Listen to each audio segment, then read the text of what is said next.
ธ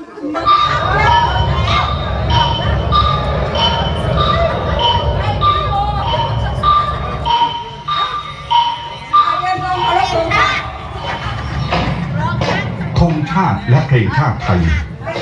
เป็นสัญลักษณ์ของความเป็นไทย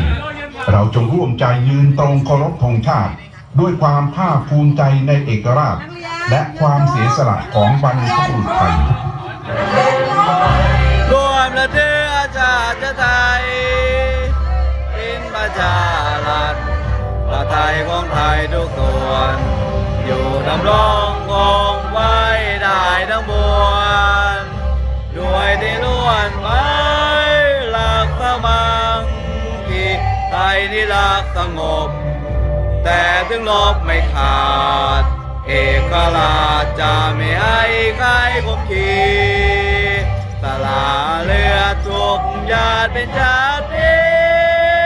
ถ้าลืมปฏิจจไทยดาวิไม่ใช่จะอยู่ใจโยใจโยใจโยไม่ละเด้อค่ะเด้อขอให้สุขภาพแข็งแรงทุกคนเด้อค่ะเด้อเย็นๆให้ดีนะคะขอให้มีความสุขกับทุกคน